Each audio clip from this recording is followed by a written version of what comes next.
السلام علیکم ورحمۃ اللہ وبرکاتہ نحمدہ ونصلی علی رسولہ الکریم اما بعد فاعوذ باللہ من الشیطان الرجیم بسم اللہ الرحمن الرحیم ربی زدنی علما۔ پہلا پارہ سورہ البقرہ آیت نمبر 65 میں اللہ تعالیٰ ارشاد فرماتے ہیں وَلَقَدْ عَلِمْتُمُ الَّذِينَ اعْتَدَوْا مِنْكُمْ فِي السَّبْتِ فَقُلْنَا لَهُمْ كُونُوا قِرَدَةً خَاسِئِينَ۔ پھر تمہیں اپنی قوم کے ان لوگوں کا قصہ تو معلوم ہی ہے جنہوں نے سبت کا قانون توڑا تھا۔ ہم نے انہیں کہہ دیا کہ بندر بن جاؤ، ذلیل و خوار۔ قیامت تک قرآن پاک ایک معجزہ ہے۔ قرآن پاک کی یہ مثالیں قیامت تک رہیں گی۔ اللہ تعالیٰ نے بنی اسرائیل کی مثال ہمیں کیوں دی کہ دیکھو ان لوگوں نے ایسا کیا تھا، تم ایسا نہ کرنا ورنہ تمہارے ساتھ بھی یہی معاملہ ہوگا۔ آج اللہ اور اس کے رسول کی نافرمانیوں کی وجہ سے ہمارے چہرے تو مسخ نہیں ہوئے، لیکن قیامت کی نشانیوں میں سے ہے کہ ایک وقت ایسا آئے گا کہ جب چہرے بھی مسخ ہو جائیں گے۔ لیکن آج چہرے تو مسخ نہیں ہوئے، لیکن عادتیں بندروں جیسی ہو گئی ہیں، اور بندروں میں سب سے مشہور جو عادت ہے وہ کیا ہے؟ نقل اتارنا۔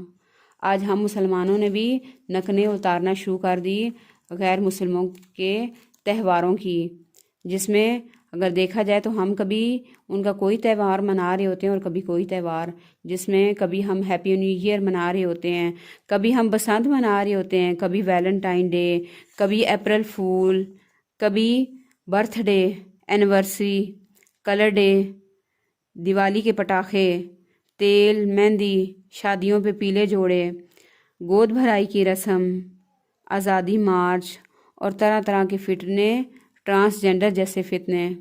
یہ ساری کی ساری چیزیں کیا ہیں؟ یہ ساری کی ساری چیزیں غیر اسلامی تہوار ہیں۔ اسلام میں اس کا کوئی بھی تصور نہیں ہے، کیونکہ اللہ تعالیٰ نے قرآن پاک میں واضح طور پہ فرما دیا الیوم اکملت لکم دینکم واتممت علیکم نعمتی ورضیت لکم الاسلام دینا۔ آج میں نے تمہارا دین تمہارے لیے مکمل کر دیا اور تمہارے لیے اسلام کو بطور دین پسند کیا۔ جب اسلام کو اللہ نے مکمل کر دیا، اللہ کے رسول نے سارا دین ہم پہ پہنچا دیا، تو ایسی کون سی چیزیں رہ گئی تھیں کہ جو ہم نے غیر مسلموں سے لینا شروع کر دی ہیں؟ اگر آج کے لحاظ سے دیکھا جائے تو آج ہم بات کریں گے اپریل فول کے اوپر، کہ جس کو ہم مسلمان منا رہے ہیں۔ پہلے ہم اس کی تاریخی حیثیت دیکھیں گے کہ اس کی اپنی تاریخی حیثیت کون سی ہے۔ مختلف روایات اس میں آتی ہیں کہ 16ویں صدی عیسوی تک فرانس میں نیا انگریزی سال اپریل کی پہلی تاریخ کو شروع ہوا کرتا تھا۔ عیسائی دنیا میں ایک نئے کیلنڈر کو متعارف کروایا گیا جس میں نیا سال جنوری سے شروع ہوتا تھا۔ چنانچہ اپریل کی بجائے جنوری سے سال شروع کرنے کا حکم دے دیا گیا، لیکن کچھ لوگ ایسے تھے جن تک شاید یہ اعلان نہیں پہنچ سکا تھا یا انہوں نے اس تبدیلی پر یقین نہیں کیا۔ چنانچہ انہوں نے سابقہ روایات کے مطابق اپریل کی پہلی تاریخ کو نیا سال منانے کا مختلف انداز سے اہتمام کیا، جبکہ دیگر لوگوں نے انہیں تماشا بناتے ہوئے ان سے دل لگی کی اور انہیں اپریل فول کے بیوقوفوں کے نام سے پکارا۔ ایک اور روایت میں آتا ہے کہ انگریزی اخبار نے یہ اعلان کیا کہ کل یکم اپریل کو فلاں شہر کے زراعتی فارم میں گدھوں کی نمائش اور میلہ ہوگا۔ لوگ یکم اپریل کو اس فارم پر پہنچنے لگے، بہت بڑا ہجوم اکٹھا ہو گیا، لوگ نمائش کا انتظار کرنے لگے۔ جب وہ انتظار کر کر کے تھک گئے تو پوچھنا انہوں نے شروع کیا کہ میلہ کب شروع ہوگا۔ تب انہیں بتایا گیا کہ آج چونکہ یکم اپریل ہے، اس لیے جو لوگ اس میلے کو دیکھنے آئے ہیں اور گدھوں کی نمائش دیکھنا چاہتے ہیں وہ خود ہی گدھے ہیں، خود کو دیکھ لیں۔ پھر اسی طرح ایک اور اعلان ہوا اخبار میں کہ یکم اپریل کو لندن میں ٹاور میں شیروں کے غسل کا عملی مظاہرہ ہوگا۔ لوگ وہاں پہ پہنچے تو وہاں پہ کچھ بھی نہیں تھا۔ یہ واقعات اور چھوٹے موٹے واقعات اس تسلسل سے ہوتے رہے کہ یہ دن مکمل حیثیت ایک اختیار کر گیا۔ اب یہاں پہ ایک بات بالکل واضح طور پہ ہو جانی چاہیے کہ جس تہوار کا اسلام سے کوئی تعلق نہ ہو ہم اسے نہیں منائیں گے، اور یہ سارا تہوار جھوٹ پہ مبنی ہے۔ اسلام نے جھوٹ کو دوزخ میں جانے والا عمل قرار دیا ہے، اور آپ صلی اللہ علیہ وسلم نے منافقین کی نشانی قرار دیا ہے۔ ان منافقین کے بارے میں آتا ہے کہ وہ کفار سے بھی نچلے درجے میں ہوں گے۔ آپ صلی اللہ علیہ وسلم نے فرمایا منافق کی 4 نشانیاں ہیں، اگر کسی کے اندر یہ چاروں ہیں تو وہ پکا منافق ہے، اور کسی کے اگر اندر ایک بھی اس میں یہ خصلت موجود ہوگی تو اس کے اندر منافقت کی رمق موجود ہوگی۔ نمبر 1، بات کرے تو جھوٹ بولے، پہلی چیز۔ پھر وعدہ کرے تو وعدہ خلافی کرے، پھر امانت دی جائے تو خیانت کرے، اور لڑائی جھگڑا کرے تو گالیاں دینا شروع کر دے، اور گالیوں میں بھی کیا ہے، سارا جھوٹ ہی بولا جاتا ہے۔ آپ صلی اللہ علیہ وسلم نے فرمایا کہ جب انسان جھوٹ بولتا ہے تو رحمت کا فرشتہ 1 میل دور چلا جاتا ہے اس شخص سے۔ جھوٹ تمام برائیوں کی جڑ ہے۔ ایک شخص آیا، اس نے کہا کہ اللہ کے رسول، میرے اندر 3 برائیاں ہیں، مجھے بتائیں میں ان میں سے کون سی ایک چھوڑ دوں۔ نمبر 1، میں شراب پیتا ہوں، نمبر 2، میں بدکاری کرتا ہوں، اور نمبر 3، میں جھوٹ بولتا ہوں۔ تو اللہ کے رسول نے فرمایا آپ جھوٹ کو چھوڑ دیں۔ تو جب وہ شخص شراب پینے لگا تو اس کے ذہن میں خیال آیا کہ اللہ کے رسول سب کے سامنے مجھ سے پوچھیں گے تو میں نے تو ان سے وعدہ کیا ہے کہ میں نے جھوٹ نہیں بولنا۔ اس نے شراب چھوڑ دی۔ پھر جب وہ بدکاری کے لیے گیا، پھر اس کے ذہن میں خیال آیا کہ اللہ کے رسول جب مجھ سے پوچھیں گے تو میں نے تو ان سے وعدہ کیا ہوا ہے کہ میں ان سے جھوٹ نہیں بولوں گا، تو اس نے وہ بدکاری بھی چھوڑ دی۔ یعنی ایک جھوٹ کو چھوڑنے کی وجہ سے اس نے 2 گناہ کبیرہ اور بھی چھوڑ دیے، اور جھوٹ بھی گناہ کبیرہ میں سے آتا ہے، کیونکہ قرآن پاک میں آتا ہے، منافقین کی صفات میں آتا ہے وَلَهُمْ عَذَابٌ أَلِيمٌ بِمَا كَانُوا يَكْذِبُونَ، ان کے جھوٹ بولنے کی وجہ سے ان کو کیا ہوگا، دردناک عذاب ہوگا۔ اور جھوٹ بولنے والوں پر قرآن پاک میں آتا ہے اللہ تعالیٰ کی لعنت، اللہ کے فرشتوں کی لعنت، اور تمام انسانوں کی لعنت۔ ایک روایت میں آتا ہے کہ انسان جب سچ بولتا ہے تو سچ نیکی ہے، اور نیکی جنت میں لے کے جانے والی ہے، اور جب انسان مسلسل سچ بولتا رہتا ہے تو اللہ تعالیٰ کے ہاں وہ سچا لکھ دیا جاتا ہے۔ اور جھوٹ برائی ہے، برائی جہنم میں لے کے جانے والی ہے، اور انسان جب مسلسل جھوٹ بولتا رہتا ہے تو انسان اللہ تعالیٰ کے ہاں جھوٹا لکھ دیا جاتا ہے۔ پھر اسی طرح اور بھی کافی روایات آئی ہیں جھوٹ کے متعلق، کہ ایک صحابیہ تھی نا، تو انہوں نے اپنی بچی کو بلایا کہ ادھر آؤ میرے پاس۔ تو جب وہ ان کے پاس آئیں تو اللہ کے رسول نے فرمایا کہ جب آپ نے اس کو بلایا کہ میں تمہیں کوئی چیز دوں گی، واقعی آپ کے پاس کوئی چیز ہے؟ تو انہوں نے کہا کہ اللہ کے رسول میرے پاس کھجور ہے۔ آپ صلی اللہ علیہ وسلم نے فرمایا اگر آپ کے پاس کھجور نہ ہوتی تو آپ کا ایک جھوٹ لکھ دیا جاتا۔ آج ہم ماؤں کو دیکھیں کہ ہم کتنے جھوٹ بولتے ہیں، بچوں کو ڈرانے کے لیے کتنے جھوٹ بولتی ہیں کہ وہ جن آ جائے گا، یا وہ پاگل آ جائے گا، یا وہ پکڑنے والا آ جائے گا، یا کوئی چیز اگر گم کرنی ہو بچوں کے سامنے سے تو کہتے ہیں کہ وہ بلی لے گئی۔ ماؤں نے اگر جانا ہو، بازار جانا ہو، تو بچوں کو کہتے ہیں کہ ہم ڈاکٹر کے پاس انجیکشن لگوانے جا رہی ہیں۔ یعنی طرح طرح کے جھوٹ بولے جاتے ہیں۔ مائیں بچوں سے 1 دفعہ کہتی ہیں، 2 دفعہ کہتی ہیں، بچے بات ہی سنتے کہتی ہیں 70 دفعہ میں نے تمہیں یہ کہا کہ یہ کام نہ کرو۔ یا مائیں کہتی ہیں میں تمہاری ہڈیاں توڑ دوں گی، میں تمہارا منہ توڑ دوں گی۔ واقعی منہ توڑنے اور ہڈیاں توڑنے کا ارادہ ہوتا ہے؟ نہیں ہوتا۔ تو ہم سوچے سمجھے بغیر جب بات کر رہے ہوتے ہیں تو ہم جھوٹ بول رہے ہوتے ہیں۔ جب ہم سنتوں پہ عمل کرنے لگ جاتے ہیں تو اس کی وجہ سے ہماری زندگی میں احتیاط آنا شروع ہو جاتی ہے، کہ ہم بولتے ہوئے بھی احتیاط سے بولتے ہیں کہ کہیں ہمارے منہ سے جھوٹ نہ نکلے۔ پھر اسی طرح حضرت ابو ہریرہ سے روایت ہے کہ رسول اللہ صلی اللہ علیہ وسلم نے ارشاد فرمایا اللہ تعالیٰ قیامت کے دن 3 قسم کے آدمیوں سے بات نہ کرے گا، اور نہ انہیں گناہوں سے پاک کرے گا، اور نہ ان کی طرف رحمت کی نظر کرے گا، ان کے لیے دردناک عذاب ہوگا۔ نمبر 1، بوڑھا ہو کر بدکاری کرے، نمبر 2، بادشاہ ہو اور جھوٹ بولے، اور نمبر 3، غریب آدمی ہو جو مغرور بھی ہو اور تکبر بھی کرے۔ ایک اور روایت میں آتا ہے کہ آپ صلی اللہ علیہ وسلم نے فرمایا مشکوک بات کو ترک کر کے بغیر شک والی بات کو اختیار کرو، بے شک سچائی میں اطمینان ہے اور جھوٹ میں بے سکونی اور بے اطمینانی ہے۔ یعنی انسان کے اندر بھی پھر سکون نہیں ہوتا جب انسان جھوٹ بولتا ہے۔ ایک اور روایت میں ہے کہ رسول اللہ صلی اللہ علیہ وسلم نے ارشاد فرمایا میں نے خواب میں دیکھا کہ 2 آدمی میرے پاس آئے ہیں۔ انہوں نے کہا کہ آپ صلی اللہ علیہ وسلم نے جو یہ منظر دیکھا کہ ایک شخص کے منہ کو چیرا جا رہا تھا، وہ جھوٹا شخص تھا، وہ ایسا جھوٹ بولتا کہ دور دور تک جا پہنچتا۔ اس جرم کی پاداش میں اس کے ساتھ یہ سلوک قیامت تک ہوتا رہے گا۔ یعنی انسان کوئی غلط بات کر دے اور وہ غلط بات ساری طرف پھیل جائے۔ اور آج میڈیا کے ذریعے یہ بات بہت آسان ہو گئی ہے کہ لوگ لائک حاصل کرنے کے لیے، لوگوں میں سسپینس ڈالنے کے لیے جھوٹ بولنا شروع کر دیتے ہیں، حالانکہ اس کی کوئی بھی بنیاد نہیں ہوتی۔ تو ہمیں اس چیز کے متعلق بھی بچنا چاہیے کہ ہم کس قسم کی باتیں کر رہے ہیں۔ پھر آپ صلی اللہ علیہ وسلم نے فرمایا کہ جھوٹ ایک ایسی چیز ہے کہ جو انسان کو دوزخ میں لے کے جانے والی ہے۔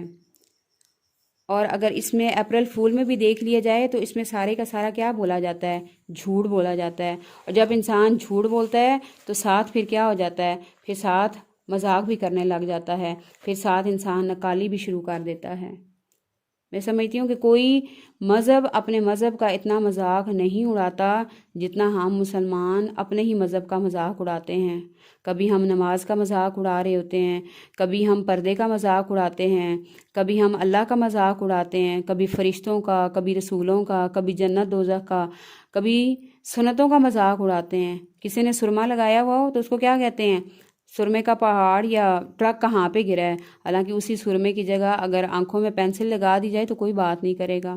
سر پہ تیل لگایا ہو تو اس کو پینڈو کہا جاتا ہے، اگر اسی سر پہ جیل لگی ہوئی ہو تو اس کو فیشن قرار دیا جاتا ہے۔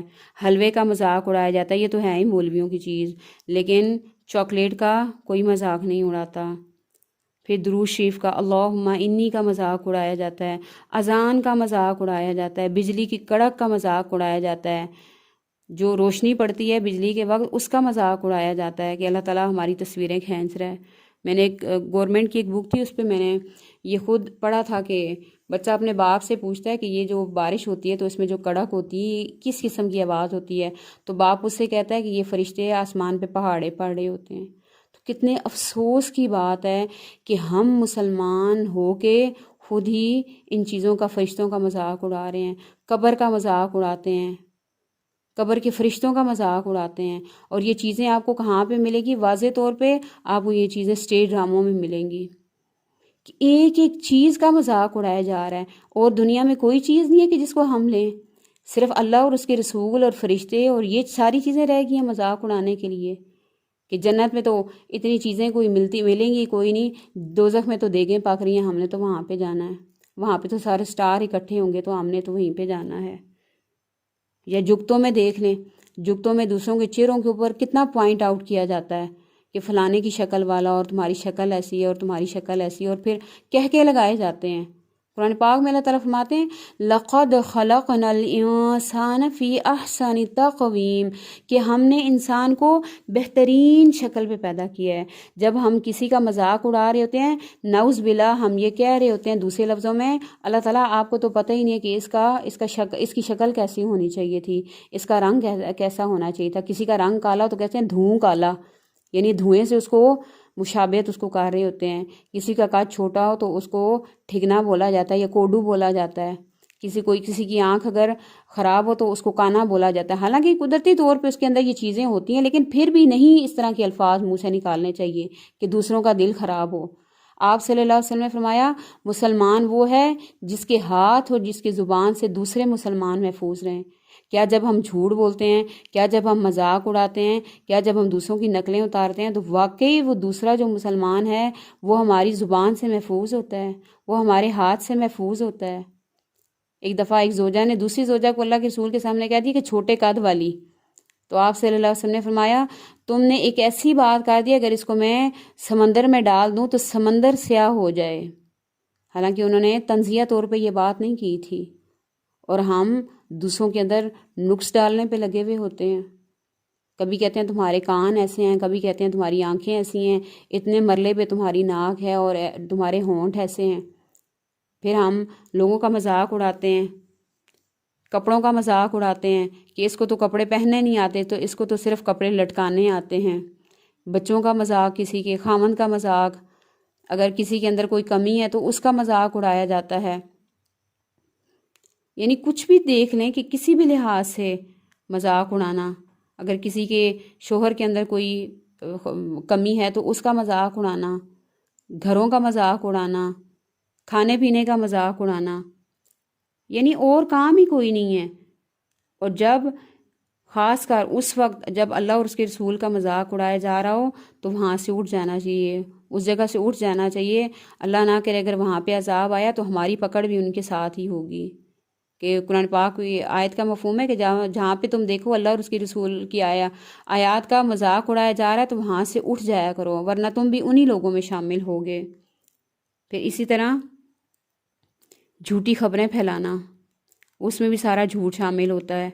کسی کے متعلق، کسی کے کردار کے متعلق کوئی غلط بات کر دینا، کسی کی بچی یا بچے کا رشتہ ہو رہا تو اس کے متعلق غلط باتیں کرنا کہ اس کا تو فلاں کے ساتھ اس کا تعلق ہے، یا بچہ جو ہے وہ نشہ کرتا ہے، یا اس کے بھی لڑکیوں کے ساتھ ایسے اور ایسے معاملات ہوئے ہیں، یا اگر خاندانوں میں لڑائی ہو یا محلے میں یا کسی بھی جگہ پہ لڑائی ہو تب بھی لوگ دوسرے کی بچیوں کے اوپر غلط قسم کے الزامات لگانا شروع کر دیتے ہیں کہ ان کا رشتہ نہ ہو جائے، اور یہ اسی طرح ان کے ساتھ یہ معاملہ ہو کہ ان کے گھر کوئی بھی نہ آئے۔